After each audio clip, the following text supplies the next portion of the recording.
जी, तो श्रीलंका ने पाकिस्तान को दूसरा टेस्ट मैच तो हरा दिया है। हम ये देखेंगे कि वो कौन सी वजूहात हैं जिनकी बिना पर पाकिस्तान दूसरा टेस्ट मैच हारा।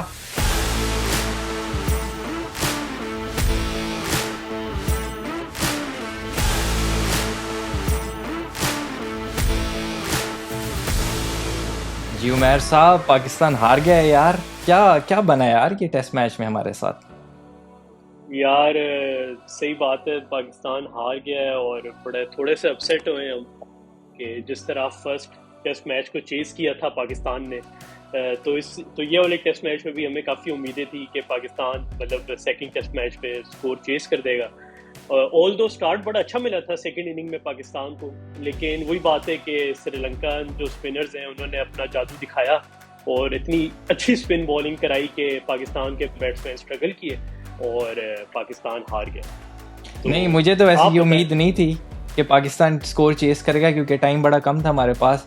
ऑल्दो मुझे ये उम्मीद ज़रूर थी कि पाकिस्तान जिस तरह पहले टेस्ट मैच में काफ़ी लंबी इनिंग्स खेली अब्दुल्ला शफीक और बाबर आजम ने, तो मुझे लग रहा था कि हम टेस्ट मैच ड्रॉ ज़रूर कर सकते हैं और करना भी चाहिए था शायद। लेकिन वही आपने जिस तरह कहा कि जयसूर्या भाई की गुड्डी चढ़ी हुई है और उन्होंने क्या मतलब है बॉलिंग करवाई है। ज़रा एक स्कोर कार्ड पे क्विकली एक नज़र मारते हैं समरी के तौर पर कि श्रीलंका ने 378 बनाए पहली इनिंग्स में, बहुत अच्छी बैटिंग की एज़ यूजुअल। चंदीमाल के बारे में तो आप हम बात करते ही रहे हैं, पहले भी पिछले एपिसोड में चंदीमाल भी तो किया। आपके बड़े फेवरेट हैं बिल्कुल।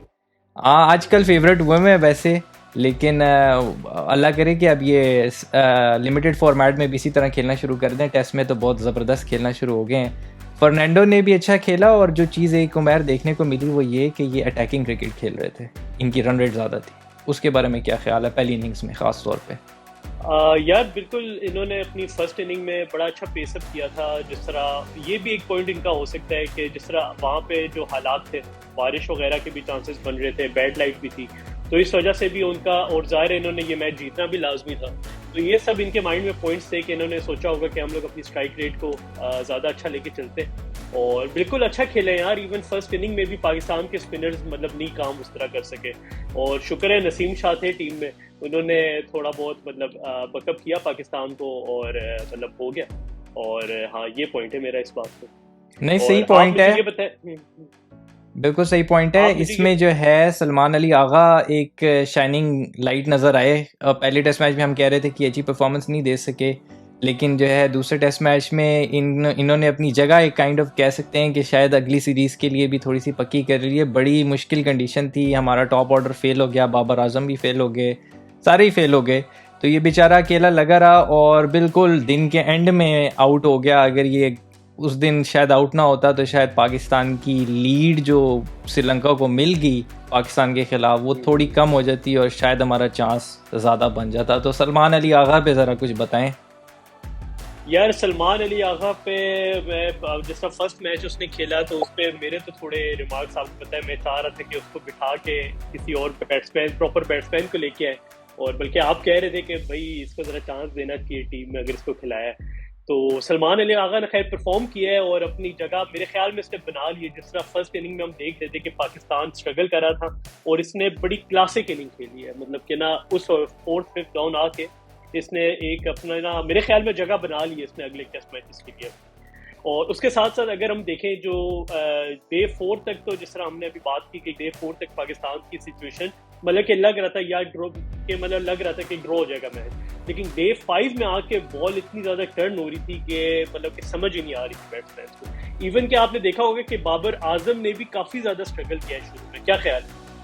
नहीं नहीं, बिल्कुल सही कह रहे हो यार कि बहुत डिफ़िकल्ट कंडीशन थे। हमारी ख्वाहिश तो हो सकती है कि पाकिस्तान मैच बचा जाता या जीत जाता। जीतना तो खैर बहुत मुश्किल था, लेकिन ऑब्वियसली जिस लेवल की जयसूर्या बॉलिंग कर रहा था और मेंडिस ने भी बहुत अच्छी बॉलिंग की दोनों इनिंग्स में, मतलब दोनों ने अच्छी बॉलिंग की है, तो मतलब बहुत मुश्किल था, बहुत मुश्किल था। ये आप एक पैट्रियाटिक होके सोच सकते हो, लेकिन कंडीशंस बहुत ज़्यादा डिफ़िकल्ट हो गए थे। अब इसमें जो बात एक जो आपने की कि सलमान अली आगा के बारे में मैं कह रहा था कि उसको चांस देना चाहिए, बाबर आजम ने हम दोनों की बात सुन ली है बेसिकली। तो बाबर आजम ने आपकी बात इस तरह सुन ली कि उन्होंने फवाद आलम को खिला दिया अजहर अली की जगह पर, ठीक है। लेकिन अब उससे हुआ ये कि पूरी टीम का कॉम्बिनेशन ख़राब हो गया कि आपका जो बैटिंग ऑर्डर है उसमें बाबर आगे, तीसरे पे रिजवान एज अ कीपर, चौथे पे जिस पे काफ़ी लोगों ने पॉइंट उठाया कि कौन सी टीम है जो चौथे नंबर पर कीपर को खिलाती है, ख़ास तौर पे 100 ओवर अगर आप बॉलिंग कर गए और फिर कीपर को आप चौथे नंबर पे ले आओ, वो भी अर्ली विकेट्स गिर जाएं आपकी। तो उस बैटिंग ऑर्डर के बारे में क्या आपका व्यू है पॉइंट के? फवाद आलम अजहर अली की जगह बनता था या फवाद आलम सलमान अली आगा की जगह बनता था? जिगर ये तूने ये बड़ी अच्छी बात की है कि मतलब कि ना फवाद आलम की वन डाउन तो जगह बिल्कुल भी नहीं बनती, ठीक है। और जिस तरह आपने सेकंड पॉइंट ये मतलब डिस्कस किया कि मोहम्मद रिजवान वाली बैटिंग का मतलब कि सेकंड डाउन आ रहा है, तो यार थर्ड डाउन तो वो भी मतलब बिल्कुल मेक सेंस करिए कि टेस्ट मैच पे जो विकेट कीपर होता है वो हमेशा लोअर मिडिल पे ही आता है। तो ये एक बड़ा अच्छा पॉइंट आपने रेस किया है। और दूसरी चीज़ आप क्या पूछ रहे थे भी कि अजहर अली को के इसकी जगह हाँ, आना चाहिए फवाद आलम को? अजहर अली अच्छा, की जगह फवाद आना चाहिए था या फवाद को सलमान की जगह आना चाहिए था? यार मेरे ख्याल में ना फवाद आलम को सलमान अली आगा की जगह आना चाहिए था, क्योंकि अगर हम पास्ट मैचेस भी देखें तो फवाद आलम तो कभी ऊपर मतलब सेंस ही नहीं बनती कि वो मतलब इस तरह खेले। और सलमान अली आगा की जगह फवाद आलम को आना चाहिए था, अजहर अली को उधर ही रहना चाहिए। या ये लोग ये कर सकते थे कि अजहर अली की जगह सऊद शकील को ले आते। क्या ख्याल है? हाँ, या सऊद शकील या शान मसूद। मैं प्रेफर करता शान मसूद को, क्योंकि शान मसूद ज़रा टॉप ऑर्डर में ज़्यादा खेलते हैं। सऊद शकील भी मतलब मिडिल ऑर्डर बैट्समैन चौथे नंबर पे ज़्यादा खेलते हैं। अब हुआ ये ना कि इस तरह खिलाने से बैटिंग ऑर्डर पूरा आपका ख़राब हो गया।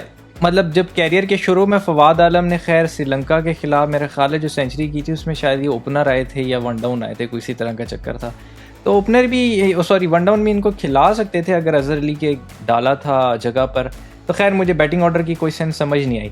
दूसरा जो पॉइंट था वो ये था कि शाहीन शाह अफरीदी इंजर्ड हुए थे और उनकी जगह नौमान अली आए थे, और नौमान अली की परफॉर्मेंस काफ़ी डिसअपॉइंटिंग रही है।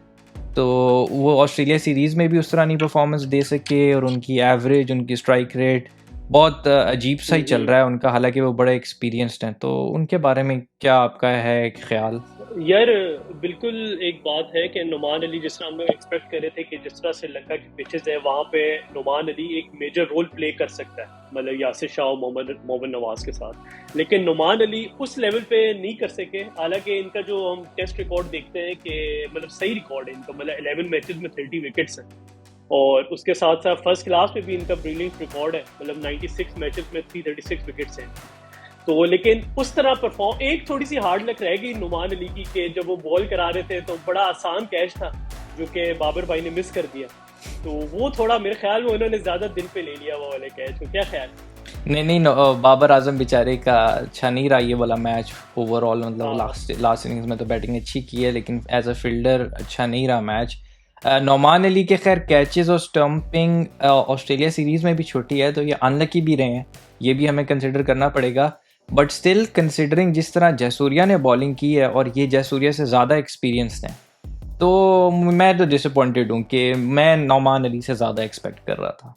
यार बिल्कुल सही कह रहे। अब देखे ना यार, यहाँ पे कितना बड़ा अभी गैप नजर आ गया। आजकल हर कोई मीडिया पे बात करे कि भाई पाकिस्तान के स्पिनर्स किधर है। मतलब कि ये बड़ा एक अच्छा पॉइंट है जिसमें हम लोगों ने आई थिंक पहले भी कुछ एपिसोड पे बात की है कि भाई पाकिस्तान रेदर देन मतलब मोहम्मद नवाज पे रिलाय उस तरह करे, तो एक प्रॉपर स्पिनर इनके पास होना चाहिए यहाँ पे कि जो ना मतलब अच्छी बॉलिंग करे। जिस तरह श्रीलंका के जो आप देखें कि जो लोअर जो उनके जो नीचे खेलने वाले प्लेयर्स थे वो मतलब मैक्सिमम स्पिनर्स थे। तो पाकिस्तान को भी एक स्पिनर इनको यहाँ पे लाजमी चाहिए, गाय नीड है यहाँ पे एक स्पिनर की।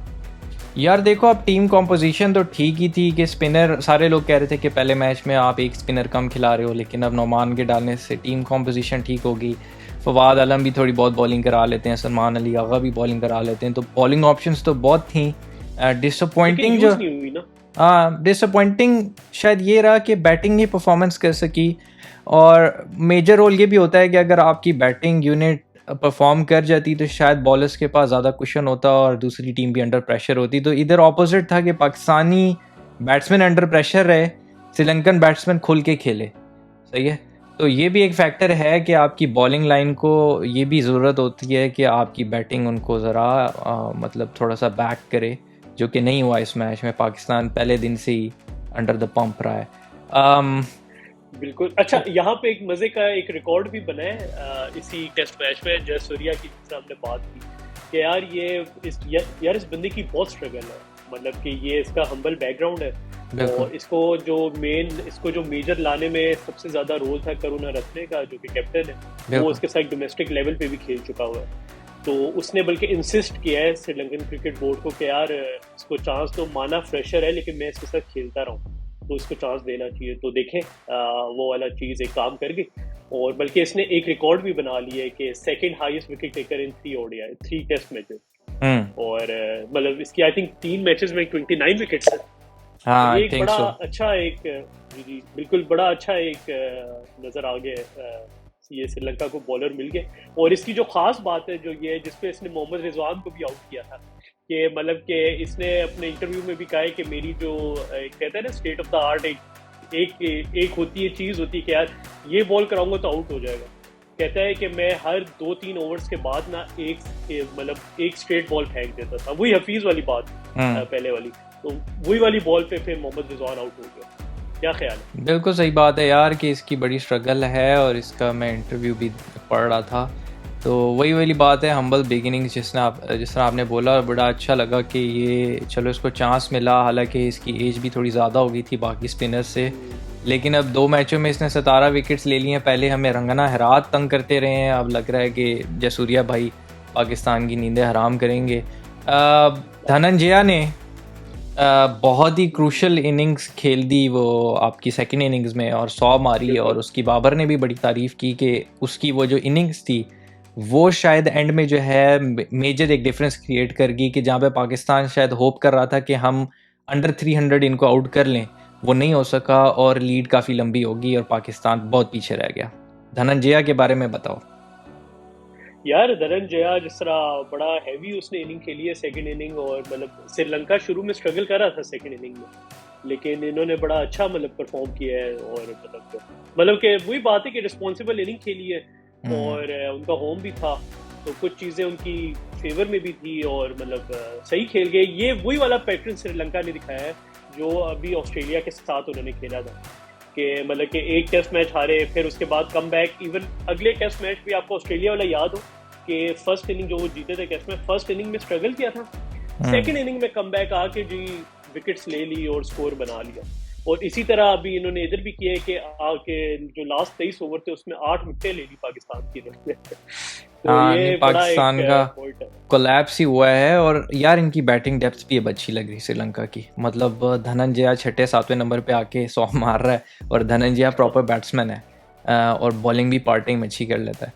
तो मतलब मुझे जो इसमें लगा ना कि ब्राइट पार्ट जो लगा इस टेस्ट मैच में, वो नसीम शाह की बॉलिंग लगी, कि नसीम शाह की अच्छी बॉलिंग रही, और थ्रू आउट दिस सीरीज़ जो है नवाज़ की बॉलिंग जो है वो बेहतर लगी बाकियों से।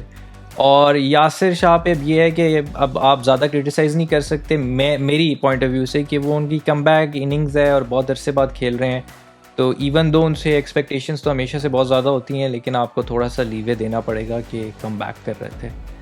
बाकी player of the match Dhananjaya रहे, और player of the series Jayasuriya रहे। 1-1 से सीरीज़ जो है ये ड्रॉ होगी, लेकिन डेंट पड़ गए दोनों टीमों को वर्ल्ड टेस्ट चैंपियनशिप की। बिल्कुल, पाकिस्तान को कुछ ज़्यादा पड़ गए। आई थिंक पाकिस्तान अब नीचे आ गए, इंडिया 5वें नंबर है ना, 5वें नंबर पे आ गए, इंडिया ऊपर हो गया है, श्रीलंका अब ऊपर है उससे, इंडिया 3रे में। तो देखा जाए कि श्रीलंका के लिए थोड़ा बेहतर रहा, लेकिन यार वही बात है जलाल के, अभी तो श्रीलंका ने देखे ना, अभी टेस्ट मैचेस श्रीलंका में ही खेले, अभी पता चलेगा जब ये किसी और ऑस्ट्रेलिया जाते हैं या कोई हार्ड पिच पे जाते हैं, वहाँ पे किस तरह की परफॉर्मेंस करते हैं, और वहाँ पे जो ये स्पिनर्स हैं इनके, ये वहाँ पे उस तरह वर्कआउट करते हैं या नहीं, मतलब ये अब बड़ा मैटर करेगा इनके लिए। बिल्कुल करेगा, हमारे लिए भी करना था, हमें ऑस्ट्रेलिया वाली सीरीज़ जीतनी चाहिए थी, और वो कहीं ना कहीं हमें हाइंडसाइट में बहुत ज़्यादा हर्ट करेगी कि हमें वो होम सीरीज़ हारने की वजह से शायद हम वर्ल्ड टेस्ट चैम्पियनशिप का फाइनल नहीं खेल पाएंगे। अभी चांसेस तो बहुत कम है, अब यही है कि दूसरी टीम इस तरह कर दे और तीसरी टीम इस तरह कर दे तो शायद पाकिस्तान का चांस बन जाए, बड़ा मुश्किल है, अभी लग नहीं रहा। एक नज़र मैं चाह रहा था कि बॉलिंग एवरेजेस पे पाकिस्तान की टीम की डाली जाए, और उस हिसाब से अगर आप देखिए तो क्लियर एक चीज़ पैटर्न नज़र आ जाता है कि शाहीन शाह को हमने बहुत ज़्यादा मिस किया दूसरे टेस्ट मैच में, क्योंकि वो अर्ली ऑन हमें विकेट्स लेके देता है। इस सीरीज़ में, इस पहले मैच में भी उसकी एवरेज, उसकी इकॉनमी, उसकी स्ट्राइक रेट मतलब सबसे ऊपर और सबसे अच्छी थी। उसके बाद आप नसीम शाह और मोहम्मद नवाज़ को ही देखते हो और बाकी मतलब इग्नोर करने वाली बॉलिंग ही है, बड़ी पैथेटिक बॉलिंग रही है बाकी। यार बिल्कुल। और हसन अली यार बड़ा एक हालांकि पता नहीं यार, कुछ मैं तो कुछ कमेंट पास नहीं कर सकता हसन अली के बारे में क्योंकि पहली एपिसोड्स में मैंने बहुत कुछ बोल दिया उसका, लेकिन वही बात है कि परफॉर्म उस तरह नहीं कर रही है जिस तरह से इनको बाबर आजम को जिस तरह इन पे यकीन है। आई थिंक अब मेरे ख्याल में एक राइट टाइम आ गया है कि हसन अली को रेस्ट देना चाहिए प्रॉपर। उसको भी वही बात कहनी चाहिए जो आजकल अहमद शहजाद को कही जा रही है कि आप यूनिवर्सिटी में परफॉर्म करो और फिर आओ। तो यार मेरे ख्याल में हसन अली को थोड़ा रेस्ट देना चाहिए। हसन अली के बारे में हम ये तो कहते रहे हैं कि भाई इनकी लिमिटेड ओवर्स में तो बहुत मतलब अप डाउन परफॉर्मेंस रही है, हम मतलब मल्टीपल एपिसोड्स में ये बात कर चुके हैं। लेकिन अब हसन अली के बारे में आप ये नहीं कम से कम कह सकते कि इन्होंने डोमेस्टिक में परफॉर्मेंस नहीं दी। ये काउंटी में गए, इन्होंने काउंटी में बहुत अच्छी परफॉर्मेंस दी, वहाँ पे इन्होंने विकेट्स भी ली। लेकिन अब अनफॉर्चुनेटली बात यह है कि काउंटी की कंडीशंस अलग हैं और श्रीलंका की कंडीशंस अलग हैं, और श्रीलंका में आपको उस तरीके से बॉल हिलेगी नहीं जिस तरीके से इंग्लैंड की कंडीशंस में हिलती है। तो बहुत ही मतलब लेकिन तो अभी देखें, ये तो बड़ी मिक्स सी बात होगी कि अभी अगर वो डोमेस्टिक में परफॉर्म कर रहे हैं, डोमेस्टिक के बाद इनको काफ़ी चांस मिला है अभी इस सीरीज़ में, वेस्ट इंडीज़ में भी, तो परफॉर्म नहीं कर रहे अभी। इनको क्या वही एज ए जो विराट के साथ किया हुआ है, रेस्ट करा दें इनको एज ए, क्या उसका क्या सोल्यूशन है? यार मैं वही कह रहा हूँ कि लिमिटेड ओवर्स में तो आपको समझ आती है कि इसकी परफॉर्मेंस नहीं ठीक, लेकिन टेस्ट मैच में अगर आप इनका इंटरनेशनल रिकॉर्ड भी देखो अभी तक और इवन काउंटी का रिकॉर्ड देखो, क्योंकि इस सीरीज से पहले वो काउंटी खेल के आ रहे हैं, तो उनकी सिलेक्शन पर तो हमको आप डाउट नहीं कर सकते क्योंकि वो तो परफॉर्मेंस बेस्ड सिलेक्शन में है। अब ये 2 मैच उनके बहुत बुरे चले गए हैं। अब पॉइंट ये है कि क्या आप उनको अब test scheme of the things में भी अब निकालना चाहते हो, और अगर आप निकालते हो तो पीछे आप और तीसरा फास्ट बॉलर कौन है आपके पास? क्या आप हारिस रऊफ को डेब्यू कराओगे? क्या आप फहीम अशरफ को आपने सेंट्रल कॉन्ट्रैक्ट नहीं दिया, सेंट्रल कॉन्ट्रैक्ट से बाहर कर दिया? और वो भी एक पॉइंट है कि फहीम अशरफ को क्या आप दूसरा टेस्ट मैच नहीं खिला सकते थे? ठीक है, सो ये भी एक बात है कि आप किसको लाओगे तीसरे में? यार मेरे ख्याल में ना अगर तीसरा एक बॉलर हो तो मैं मोहम्मद अब्बास को लाऊं, मतलब कि वो प्रॉपर टेस्ट बॉलर है और उसका रिकॉर्ड भी बहुत फिट है और इन पिचेस के लिए वो बड़ा अच्छा था। क्या ख्याल है? यार मैं डिसएग्री इस जैसे करता हूँ क्योंकि मोहम्मद अब्बास को इन्होंने निकाला क्यों था, अगर आपको याद हो। क्यों? मोहम्मद अब्बास ने इंग्लैंड के खिलाफ इंग्लैंड की सीरीज़ में बहुत अच्छी बॉलिंग की, लेकिन जब उनको दूसरे मैचेस में खिलाया, ऑस्ट्रेलिया के अगेंस्ट खिलाया या बाकी टीम्स के अगेंस्ट खिलाया, तो होता ये था कि उनकी पेस इतनी कम है कि बैट्समैन जो हैं वो क्रीज से बाहर आगे खड़े हो जाते हैं।